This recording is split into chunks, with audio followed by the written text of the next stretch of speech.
अभी आपने ये सारे जो वीडियोस देखे, ये सब लोग अहीर रेजिमेंट बनाने के लिए प्रोटेस्ट कर रहे हैं। इनका ये कहना है कि अगर आर्मी में राजपूत रेजिमेंट हो सकती है, सिख रेजिमेंट हो सकती है, डोगरा रेजिमेंट हो सकती है, गोरखा रेजिमेंट हो सकती है, तो फिर अहीर रेजिमेंट क्यों नहीं हो सकती। सुनने में इनकी ये बातें काफी लेजिटिमेट लगती हैं और इनकी मांग भी एकदम ठीक लगती है। तो फिर सरकार अहीर रेजिमेंट क्यों नहीं बनाती, आइए समझते हैं। पर यह समझने से पहले कि क्यों पूर्व रक्षा मंत्री मनोहर पारीकर से लेकर के लगातार भारत सरकार ने अहीर रेजिमेंट को बनाने से मना किया है, हमें यह समझना होगा कि कास्ट बेस्ड रेजिमेंट की शुरुआत भारत की आर्मी में कैसे हुई। दरअसल जब 1857 में स्वतंत्रता का पहला बिगुल बजा, तो भारत के प्रत्येक नागरिक में एक राष्ट्रवाद की भावना डेवलप होने लग गई। और फिर ब्रिटिशर्स को यह लगा कि अगर सारे भारतीयों को यह लगने लग गया कि सारा भारत एक है और हमें यहां से ब्रिटिशर्स को भगाना है, तो उनको 24 घंटे नहीं लगेंगे सारे ब्रिटिशर्स को भारत से भगाने में। तो उन्होंने 1857 के रिवोल्ट के बाद एक जोनाथन पील कमीशन का गठन किया। इस कमीशन का आधिकारिक काम तो यही था कि वो ऐसे सोशल ग्रुप्स को आइडेंटिफाई करे जो कि लॉयल ब्रिटिश सोल्जर्स को रिक्रूट करे, ऐसे सोल्जर्स जो कि ब्रिटिश क्राउन को लॉयल हों। पर इनका असल मकसद ये था कि जो आर्मी है उसको कास्ट की बेसिस पे डिवाइड कर दो, जिससे कि जब भी किसी एक रीजन में या एक कास्ट के लोग स्वतंत्रता के लिए प्रोटेस्ट करें, तो दूसरी कास्ट या दूसरे रीजन की रेजिमेंट भेज करके उन दो ग्रुप्स के बीच में ऐसी एनिमिटी क्रिएट कर दो कि वो सालों तक याद रखें कि इस कास्ट के लोगों ने आके हमें मारा था, ताकि कोई भी लोग कास्ट से ऊपर उठकर कभी भी स्वतंत्रता की बात ना कर सकें।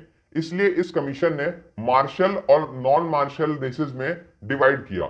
मार्शल रेसेस वो रेसेस थी जो कि ब्रिटिश क्राउन के प्रति लॉयल थी और लड़ना जानती थी, या और नॉन मार्शल वो रेसेस थी जो कि लॉयल नहीं थी और लड़ना नहीं जानती थी।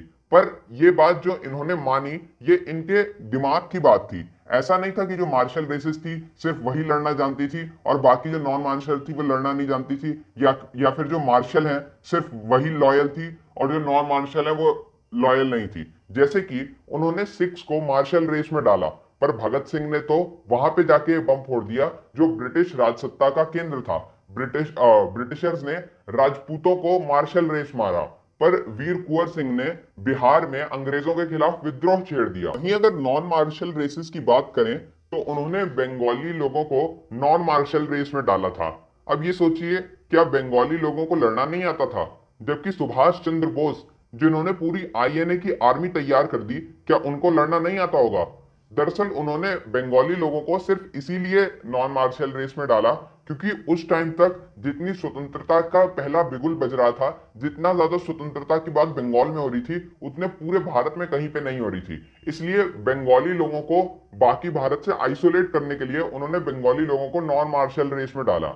दरअसल ये जो जोनाथन पील कमीशन था, ये भी अपने उसी यूरोपियन माइंडसेट से ग्रसित था जिसके बारे में आज एस जयशंकर बात करते हैं। इनका ये सोचना है कि हम जिस पॉइंट ऑफ व्यू से पूरे विश्व को देखते हैं, उसी पॉइंट ऑफ व्यू को सच्चाई माना जाए और वही बात सच है, जबकि ऐसा नहीं था। जबकि सच्चाई ये है कि ऐसी कोई कास्ट हुई ही नहीं जिसमें कोई ना कोई फ्रीडम फाइटर ना रहा हो। ये कास्ट के बेसिस पे ये थोड़ी डिसाइड हो सकता है कि कोई कोई कौन लॉयल है कौन लॉयल नहीं है। ये तो एक इंडिविजुअल आदमी का एस्पेक्ट है। पर क्योंकि ब्रिटिशर्स इस रोग से ग्रसित थे और इसीलिए ये बाद में परिलक्षित भी हुआ। जब 1946 में रॉयल नेवी से विद्रोह शुरू हुआ, तो क्या उसमें किसी कास्ट के आदमी ने विद्रोह शुरू किया?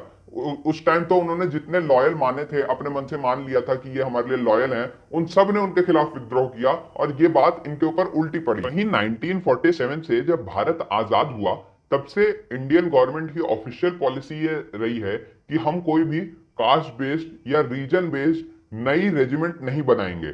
जो पुरानी है उनको हम चलते रहने देंगे।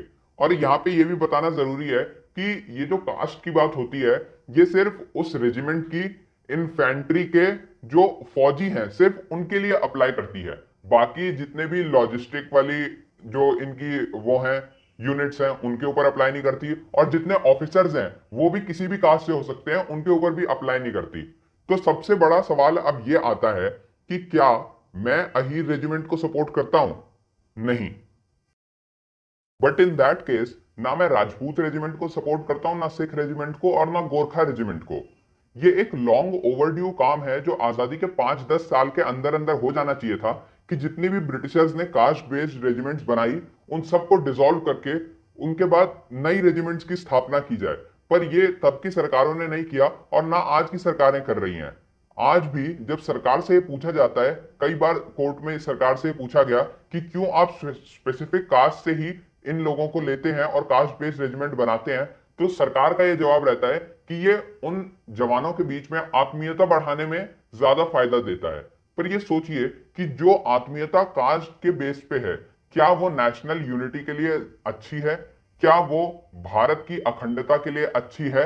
ये एक फॉल्ट लाइन क्रिएट हो सकती है। आप एक एग्जाम्पल के तरीके से सोचिए, मान लीजिए कभी पाकिस्तान और भारत के बीच में युद्ध होता है और पाकिस्तान की जो सीक्रेट एजेंसी है आईएसआई, वो एक स्पेसिफिक कास्ट की रेजिमेंट के पास अपने दूत को भेजकर ऐसा कहती है कि देखिए तुम्हारी कास्ट के साथ भारत में बहुत अत्याचार होता है, तुम हमारे साथ मिल जाओ। और वहां की कास्ट के लोग मान लीजिए पाकिस्तान के साथ मिल जाते हैं। वैसे मैं ये मानता हूं कि भारत की प्रत्येक कास्ट और प्रत्येक व्यक्ति भारत से बहुत प्यार करता है, पर एक सेकंड के लिए ये बात तो समझिए कि मान लीजिए अगर वहां के आईएसआई के लोगों ने उनका ब्रेन वॉश कर दिया और पूरी की पूरी वहां की इन्फेंट्री फिर पाकिस्तान की रेजिमेंट को ज्वाइन कर लेगी और ये भारत के लिए खतरा हो जाएगा उस समय। जो लोग अहीर रेजिमेंट की बात कर रहे हैं वो एक बार ये सोचे कि जब अहीर रेजिमेंट बन जाएगी तो उससे सिर्फ जो यादव कम्युनिटी के लोग हैं वो अपने आप को एसोसिएट कर पाएंगे।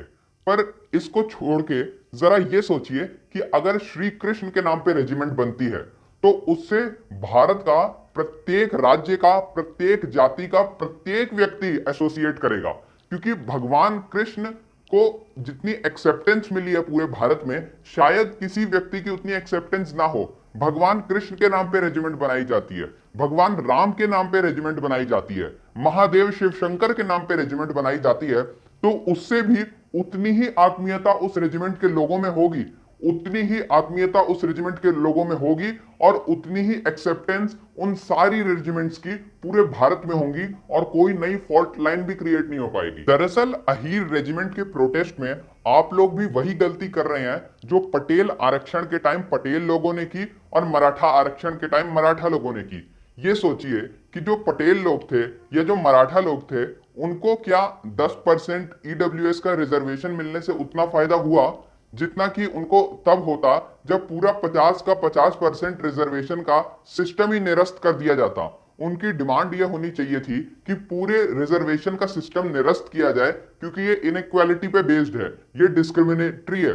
पर उन्होंने इसकी जगह ये सरल रास्ता अपनाया कि हमें भी उसी में आरक्षण की एक स्लेट और प्लेट दे दी जाए और जिससे हमें भी उसका फायदा मिले, जिससे उनको असली में कोई फायदा हुआ नहीं। तो इसलिए ये डिमांड करने से ज्यादा कि अहीर रेजिमेंट होनी चाहिए, चमार रेजिमेंट होनी चाहिए या और भी किसी कास्ट की, क्योंकि अगर एक कास्ट को दे दिया, इसीलिए सरकार नहीं कर रही क्योंकि एक कास्ट को दे दिया फिर सारी कास्ट डिमांड करेंगी, और अगर ऐसे करते गए तो लगातार कई कई रेजिमेंट कास्ट के ही नाम पे बनती जाएंगी। तो ये डिमांड करने से अच्छा कि हमें अहीर रेजिमेंट चाहिए, ये डिमांड करनी चाहिए कि हमें श्री कृष्ण रेजिमेंट चाहिए, हमें भगवान राम की रेजिमेंट चाहिए, हमें महादेव की रेजिमेंट चाहिए। कास्ट के बेस पे जो रेजिमेंट का फॉर्मेशन हुआ उन सबको निरस्त किया जाना चाहिए।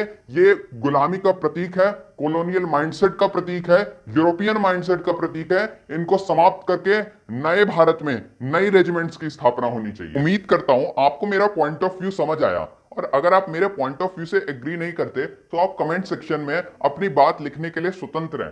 पर मेरा तो यही मानना है कि एक सैनिक जब शहीद होकर अपने घर पे वापस आता है तो उसके कंधे पर लिखी रेजिमेंट से कहीं ज्यादा गौरव उसके तिरंगे में लिपट कर आने का होता है। जय हिंद, भारत माता की जय।